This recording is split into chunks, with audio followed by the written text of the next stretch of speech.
Noong 1884 sa panahon ng kumperensya sa Berlin nagpasya ang mga dakilang bansa sa mundo na hatiin ang Congo nang hindi man lang kumukonsulta sa mga African. At kasabay nito inaangkin ni Haring Leopold ng Belgium ang Congo upang kunin ang napakaraming mineral at mahalagang bato na nasa lupain nito. At 5 taon nang lumipas nagkaroon ito ng maraming utang sa ngalan ng korona at ipinadala si Leon Rom sa bansa upang nakawin ang maalamat na mga diamante ng opal. At upang magawa ito kailangan ng kanyang hukbo na puksain ang 12 dosenang mga katutubo gamit ang kanilang baril hanggang sa makaharap nila ang tribo ng Mabanga. Ang mandirigma ng nayon na ito ay nakahanda na sa pagdating ng mga kolonisador at sinalakay sila gamit ang kanilang palaso at mga armas. At sa pagtatapos ng laban si Leon lang ang tanging natira sa kanyang grupo at nagkaroon ng pagkakataon na makipag-ayos sa pinuno ng tribo. Sinabi ng lalaki na kung ang tagalabas ay magagawang dalhin si Tarzan sa kanya ay makakatanggap ito ng diamante at ipinangako ni Leon na isasagawa nito ang misyon. At ilang taon nang lumipas si Tarzan na hari ng kagubatan ay umalis sa kontinente ng Africa upang manirahan sa London, England at matapos na makipag-ugnayan sa mga Europeo natuklasan nito na siya ay anak ng isang ginang at isang British lord at ang kanyang tunay na pangalan ay John Clayton III. At isang araw si John ay nilapitan ng isang lalaki na si George Washington, isang Amerikano na dumating sa England para humiling sa kanya ng tulong sa pag-iimbestiga kung ano ang ginagawa ni King Leopold sa mga katutubo mula nang kontrolin nito ang Congo. At mayroong mga balita na ang mga tao ay ikinukulong at pinipilit na kunin ang lahat ng kayamanan mula sa kanilang sariling lupa upang ibigay ito sa gobyerno ng Belgian. At dahil nag-alala sa kanyang mga kaibigan at pamilya sa kagubatan tinanggap ng lalaki ang imbitasyon na samahan si George sa paglalakbay na ito. At nang sanggol pa lamang ito si John at ang kanyang magulang ay naligaw sa kagubatan at pagkaraan ng ilang buwan nagkasakit ang kanyang ina. At pagkatapos na pumanaw ang kanyang asawa ay nagpasya na ilibing ito sa ilalim ng treehouse na kanilang itinayo at sa kaparehong araw inatake ito ng ilang gorilla at hindi nagawang makaligtas. Gayunpaman habang umaatake ang grupo isang babaeng gorilla na si Kala ay pumasok sa bahay at natagpuan ang isang sanggol sa loob. At sa puntong ito nagpasya si Kala na kunin ang tao at kailangan itong protektahan mula sa kanyang sariling asawa na siyang pinuno ng grupo na hindi tinatanggap si Tarzan bilang miyembro ng kanyang pamilya. At nang dumating sa kanyang kastilyo ibinahagi ni John ang balita kay Jane at sinabi ng babae na sasama ito sa kanyang paglalakbay at mabilis niya itong kinumbinsi na hindi ito magandang ideya dahil malalantad ito sa mga panganib sa kagubatan ngunit walang pakialam ang babae. At katulad niya nanirahan din ang babae sa Africa at hindi makapaghintay na muling makita ang kanyang mga kaibigan. At nang makarating ito sa Congo si George at ang mag-asawa ay sinalubong ng 3 layon na ilang taon nang hindi nakita si John at nakilala pa rin siya. At matapos na batiin ng kanyang kaibigan nagtungo ito sa tribo ng Boma at tinanggap ni Maviro at nang makita nila ang dalawa ang lahat ng taga-nayon ay nagsaya at si Jane ay nasabik na makasama ang kanyang pamilya pagkatapos na mawala ng ilang taon. At nang makita nito si Simbo ang kanyang nakakabatang kaibigan tumakbo ang babae upang yakapin ito at dinala sa lumang bahay kung saan ito pinalaki kasama ang kanyang ama. At sa kinagabihan habang nagtitipon sila sa paligid ng apoy ang grupo ay nagsimulang kumanta ng The Legend of Tarzan at sa loob ng maraming taon inakala ng mga katutubo na ang hari ng kagubatan ay isang masamang espiritu na kumokontrol sa mga hayop sa kagubatan ngunit ang katotohanan ay si Tarzan ay may malaking paggalang sa lahat ng nilalang kaya natutunan niyang pakisamahan ang mga ito. Ang kanyang gorilla na ina ay mahal na mahal siya na parang sariling anak at ang kanyang kapatid na si Aket ay mabait sa kanya at may paggalang. Itinuri ni Tarzan na lahat ng tao ay kanyang kaaway dahil ang ibang tribo ay hinuhuli ang kanyang grupo bilang isang ritual. At isang araw habang nakikipaglaro sa ilang katutubong bata nakita ito ni Jane sa unang pagkakataon at ang dalawa ay nagkaroon ng unang pagkakaugnayan at mula noon hindi na sila mapaghiwalay. At sa unang gabi nito sa tribo habang natutulog katabi ang kanyang minamahal nakarinig si John ng ilang yabag na papalapit sa nayon at lumabas ito upang tignan. At matapos na arestuhin ng lahat ng miyembro ng tribu pinuntahan ni Leon si Maviro na tumanggi magbigay ng anumang impormasyon tungkol sa kinaroroonan ni Tarzan. At matapos na tapusin ng ilan sa mga sundalo tumakbo si John upang protektahan ang pinuno ng tribu ngunit napigilan ito at nakita na binaril si Maviro sa ulo nito. At dahil sa galit sinubukan ni Tarzan na lumaban at sinalakay ang mga sundalo ngunit gumamit sila ng isang lubid upang atali ang buong katawan nito. At matapos na pumili ng ilan sa mga miyembro ng tribo na dalhin upang gawing bilanggo inutusan ni Leon ang kanyang mga tauhan na sunugin ang nayon at natuklasan ni John na ang kanyang asawa ay nahuli rin. At matapos na makuha ang kanilang target, nagsimulang bumalik ang grupo patungo sa kanilang bangka nang magulat sila ni George at ang lalaki ay isang magaling na American gunner at nagawa nitong tapusin ang ilan sa mga kalaban. At nang marinig ang putok ng baril ang ilan sa tribo ay sinundan ang mga kriminal at ang mga lalaki na kumuha kay John ay kailangan siyang iwanan upang makatakas. At sa pagkabigo sa paghuli kay Tarzan, kinuha ni Leon si Jane at ang iba pang miyembro ng tribo kaya sinigurado nito na darating si John at plano na maghanda ng isang bitag upang mahuli ito. At matapos na umalis ang mga mananakop, pumunta si George at nagawang iligtas ang kanyang kaibigan na malapit ng malagutan ng hininga dahil sa lubid na nakatali sa kanya. At sa sumunod na umaga nagdalamhati ang tribo sa pagkamatay ng kanilang pinuno at nakaisip si John ng isang plano upang bawiin lahat ng mga tao na kinuha sa kanila. At sa isang dahilan alam ng lalaki na pumunta si Leon upang hulihin siya at dalhin siya sa Mabanga bilang kapalit kaya tinipon nito ang ilan sa mga mandirigma ng tribo upang samahan siya sa planong pagligtas at nagplano ng pinakamaikling ruta upang marating ang tribo ng kalaban bago pa mauna si Leon. At nang marinig ang plano nagpa siya si George na samahan siya at naramdaman nito ang galit na bumabalot sa katawan ni John para sa lalaking kumuha sa kanyang asawa. At hindi tulad ni Tarzan at ng iba pang katutubo, si George ay walang mahusay na pisikal na kondisyon at nauwi ito sa pagkahuli niya sa paglalakbay. At matapos ang ilang oras ng paglalakad narating ng grupo ang gilid ng isang bangin at si George ay labis na napagod. At nang magtanong ito kung paano nila maabutan ang tren, nakita nito ang mga kasama niya na tumalon sa bangin at nagtipo ng lakas ng loob upang sumunod sa kanila. Pagkatapos ay tumakbo ang lalaki sa sanga ng puno gamit ang mga vines upang maabutan ang sasakyan at nang makita na hindi magagawa ni George ang yugtong ito ng misyon. Nagpasya si John na tulungan siya at hiniling na kumapit ito sa kanya at pagkatapos habang papalapit ang tren pareho silang tumalon at nagawang maabot ito. At habang nakatayo sa bubong ng tren nakita ng dalawa ang grupo ng mga kalalakihan na nakagapos at napagtanto na isa itong sasakyan ng mga bilanggo. Kaya nagpasya si Tarzan na bumaba sa loob ng wagon at hinarap ang mga sundalo pang makuha ang susi sa mga tanikala. At sa panahon ng labanan nagawa nitong tapusin ang malaking parte ng hukbo ng nag-iisa lamang at ang kanyang mga kasama ay hinuli ang inhinyero na gumawa ng mga riles na nag-uugnay sa isang sulok ng bansa patungo sa kabila. At kapag natapos nito ang trabaho, ang haring si Leopold ay magkakaroon ng buong kontrol sa bansa at ikukulong ang lahat ng katutubo upang kunin ang lahat ng resources na mayroon ang lugar at si Leon ang nagplano ng lahat ng ito at ang namamahala rin sa operasyon. At sa lalong madaling panahon kung ang plano nito ay gagana siya ay hihirangin bilang gobernador-general. At nang marinig ito naalala ni John na kinuha ang kanyang asawa ng lalaking ito at labis itong nagalit. At sa unang pagkakataon na magkita sila natakot ito at tumakbo papunta sa kagubatan at dahil gustong malaman kung sino ang lalaki sinundan ito ni Jane at nauwi ito sa paghabol sa kanya ng isang gorilla. At upang protektahan ito mula sa pag-atake ginamit ni John ang kanyang sariling katawan at kailangan dalhin sa nayon upang gamutin dahil siya ay malubhang nasugatan. At habang naghihintay sa kanyang asawa na dumating upang iligtas siya, si Jane ay dinala sa isang hapunan kasama ang kriminal at si Simbo ay nakakulong sa isang hawla. At kung subukan ng babae na saktan si Leon ang kanyang kaibigan ay itatapon sa ilog at malulunod. At sa panahon ng hapunan pinuri ni Jane ang rosaryo na dala ng lalaki sa kanyang braso at sinabi na nakuha niya ito bilang regalo noong siya ay 9 na taong gulang.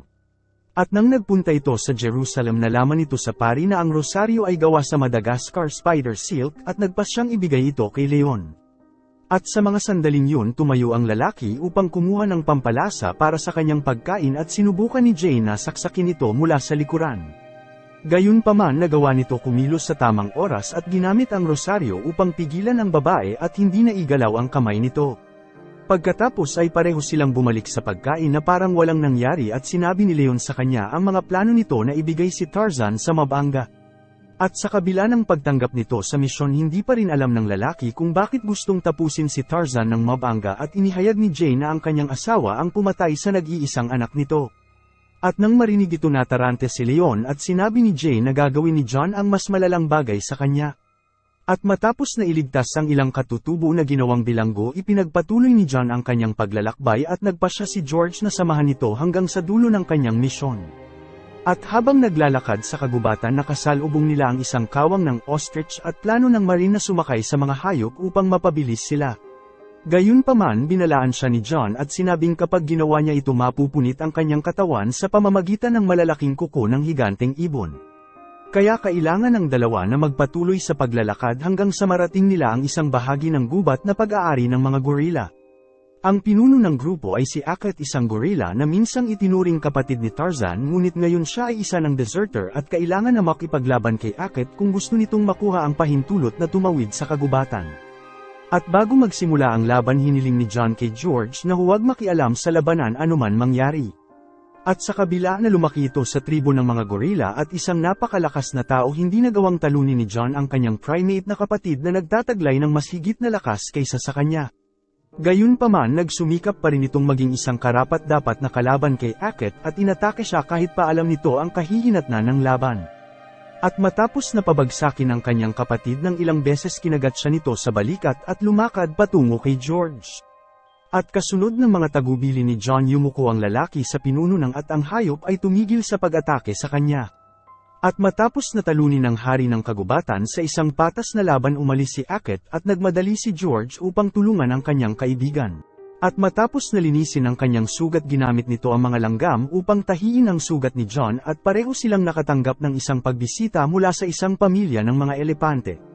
Ang matriarch ay masaya na makita muli sila John at iniharap ang sanggol sa kanya, at pagkatapos ang grupo ay umalis at ang dalawa ay nagpatuloy sa paghahanap ng ligtas na lugar upang magpalipas ng gabi. At sa sumunod na umaga, si Leon at ang kanyang team ay nagpatuloy sa kanilang paglalakbay patungo sa tribo ni Mabanga at dumating sa isang kahabaan ng ilog na puno ng hippos. At sa mga sandaling yun, pinalaya si Jane sa kanyang tanikala upang makipag-usap muli kay Leon at nagsimulang makipag-usap sa kanyang kaibigan sa isang katutubong salita na hindi naiintindihan ng mga tagalabas. At dahil nainis sa ugali ng babae ang isa sa mga lalaki, ay inihulog ang hawla at si Simbo ay nahulog sa tubig. At nang makita ito nasa panganib, mabilis na inatake ni Jane ang mga gwardya at tumalon sa ilog. At nang hinila nila ang hawla, na pagtanto ng grupo na nagawa nitong iligtas ang lalaki, at malapit nang umabot sa pangpang nagawa ni Jane na maiwasan ang pag-atake ng isang hippo at tumakbo sa kagubatan kasama si Simbu. At dahil alam na susundan siya ni Leon, hiniling ng babae sa kanyang kaibigan na tumakas sa magkabilang direksyon at napunta ito sa tribo ni Aket. Mabilis na yumuko si Jane sa pinuno ng grupo at nakita ang grupo ni Leon na paparating. At dahil nag-aalala sa mga gorilla, nagpa siya itong bumalik sa bangka kasama ang mga kalaban hanggat ipangako nito na hindi nila sasaktan ang mga hayop. Gayunpaman, habang pareho silang lumalayo, binaril ng isang lalaki ang gorilla at sinundan ng kanyang mga kasama na nagsimula ng isang brutal na pag-atake sa mga primate. At sa mga sandaling yun, narinig ni John ang mga putok ng baril, at habang nagko-concentrate ito, narinig nito ang boses ni Jane na sumigaw, kaya mabilis itong tumalon at ginamit ang baging bilang isang paraan upang dumaan sa puno at makarating kung nasaan ang kanyang asawa. At nang makita na maraming miyembro sa kanyang pamilya ang tinapos, nagmadali si Aket patungo sa mga sundalo na may layuning tapusin sila. At sa mga oras na babarilin ng gorilla, dumating si John at nagawang iligtas ito. At sa mga puntong yun, pareho silang nagsanib puwersa upang tapusin ang kanilang mga kalaban, ngunit sa mga sandaling yun, si Jane ay dinala na sa malayo. At habang bihag ito ni Leon at mga tauhan niya, narinig ng babae ang sigaw ni Tarzan at nabuhayan ng malaman nito na dumating ang kanyang asawa. Samantala, narating ni George ang gubat at napagtanto na isang laban ang naganap, at nag-alala ito tungkol kay John at nagpa siya na sundan ito. At habang patungo sa tribo ng kalaban, naalala ni John ang araw na nawala nito ang kanyang gorilla na ina, at si Kala ay tahimik na kumakain sa ilalim ng isang puno nang tumira ang isang batang lalaki ng palaso sa kanyang likuran. At nang marinig nito na sumigaw ang kanyang ina, tumakbo si Tarzan sa kanya, ngunit wala na itong magawa upang iligtas ito at nasaksihan ang pagkamatay nito mula sa kanyang kamay. At dahil sa galit, naghiganti ito, at sa tulong ng iba pang gorilla, tinapos nila ang ilan sa mga miyembro ng Mabanga kasama na ang anak nito. At mula noon, ang lalaki ay balak gumanti sa hari ng kagubatan at naghihintay ito sa kanyang pagdating sa nayon. At sa mga oras na yun, nakita nito si Jane na dinala sa isang bangka, at ang isang kahon ng mga diamante ay ibinigay kay Leon. At dahil determinadong iligtas ang kanyang asawa, inatake ni John ang lahat ng katutubo na sinubukan siyang pigilan, at kahit dehado ay nagawa niyang talunin ang mga ito. Gayunpaman, sa lalong madaling panahon, nagsimula ang laban sa pagitan ng dalawa, at kung saan lumitaw si George dala ang kanyang baril. At sa panahon ng labanan, sinabi ni John na hindi siya ang kalaban ng Mabanga, at sinabi na si Leon ang kailangan tapusin dahil plano nitong sakupin ang buong lugar na puno ng mga diamante. At dahil bulag sa kanyang labis na galit kay John, hindi nakinig si Mabanga kaya kailangan siyang pigilan ni Tarzan at naglagay ng isang kutsilyo sa kanyang leeg. At dahil hawak na nito ang pinuno bilang bilanggo si John ay may pagkakataon na makipag-ayos kung saan lumitaw si George at sa pagtatangkang makipagsundo sa Mabanga isiniwalat ni John ang tunay na dahilan kung bakit nito pinatay ang kanyang anak at sinabi na pinatay ng bata ang kanyang ina. Nang biglang lumitaw si Aket upang suportahan ang kanyang kapatid at pinalibutan ng mga gorila ang buong tribo. At matapos na ipaliwanag ang sitwasyon kay Mabanga nagawa ni George na iparamdam sa kanya na si Leon ang tunay na kalaban at nagpatuloy si John sa paghabol kay Leon. At sa mga sandaling yun muli itong sumigaw at napanatag si Jane na nagawa ng kanyang asawa na makaligtas sa pag-atake. At kalaunan ang mga mananakop ay dumating sa kampo at nagpasya si John na humingi ng tulong sa kanyang mga kaibigan na layon upang magpadala ng kawang ng buffalo at salakayin ng lugar kung nasaan ang mga kalaban. At dahil nabigla sa pagdating ng daan-daang hayop nagpasya ang mga sundalo na iwanan ang kanilang pwesto at tumakas habang sinira ng mga buffalo ang lahat ng madaanan nito. At sa kalagitnaan ng gulo sumali din ang mga layon sa labanan at nagpasya si Leon na tumakas dala ang mga diamante at kasama si Jane habang si John ay sumakay sa isang buffalo upang habulin sila. At matapos na umakyat sa tulay nakita nito ang kanyang asawa na isinabat sa isang hook at nagmadali na iligtas ito at bago mahulog si Jane nagawa ni John na iligtas siya at naihatid siya ng ligtas patungo kay George. Pagkatapos ay hinabol nito si Leon at inutusan ang kanyang tauhan na sirain ang tulay upang pigilan ito. Gayunpaman nagawa ni John na makaligtas at lumangoy patungo sa kanyang kalaban. At sa mga sandaling yun nakahanap si George ng isang machine gun at nagpas siyang gamitin ito pang barilin ang bangka at nagpilit sa lahat na tumalon sa tubig. At ang hindi nila alam na mayroong ilang mapanganib na buwaya ang naninirahan sa tubig na iyon. At nang marating nito ang bangka walang nakita si John at naisip na lahat kasama si Leon ay nagawang makatakas kaya kinuha nito ang diamante upang ibalik ito sa tribo ng Mabanga at nagulat ng inatake ng kalaban at ginamit ang rosaryo upang atali sa kanyang leeg. At sa hindi nagtagal kinuha ni Leon ang diamante at planong dalhin ito sa barko ngunit pinigilan siya ni John sa pagtakas at habang papalapit ang mga buwaya sa papalubog na bangka. Kumapit si John sa lalaki gamit ang kanyang binti at matapos na maputol ang rosaryo sa kanyang leeg inihagis nito si Leon sa tubig. At sa mga sandaling yun si Leon ay nilamon at ang barko na kanilang sinasakyan ay sumabog. At nang makita ang pagkatalo ng kanilang kalaban nagdiwang ang mga katutubo habang si Simbo ay nagbibigay ng kanilang sigaw para sa kalayaan. At matapos na makita ang pagsabog nag-alala si Jane sa kanyang asawa at iniisip kung nakatakas ba ito at sa kanyang gulat lumitaw si John sa kanyang likuran at ang mag-asawa ay nagdiwang na magkasamang muli. At sa unang pagkakataon sa kasaysayan ang magkatunggaling tribo ay nagsama upang ipagdiwang na ang kanilang bansa ay malaya mula sa kapangyarihan ng mga kolonisador. At matapos ang paglalakbay nito sa Africa si George ay gumawa ng maraming akusasyon laban kay Leopold na hari ng Belgian at noon 1870 nagawang patunayan ni George ang pang-aabuso ni Leopold sa kapangyarihan at nagawang palayain ang ilan pang katutubo. At sa isang hapon si John ay nakaupo sa damuhan kasama ang kanyang mga kaibigan mula sa tribo ng Boma nang inihayag ng mga babae ang kapanganakan ng kanyang anak. At nang hawakan nito ang sanggol sa unang pagkakataon labis ang saya ni John at ipinagdiwang ang araw na yun kasama ang kanyang asawa. Salamat sa panunood, huwag kakalimutan mag-like at subscribe para sa mga susunod pa nating movie recap.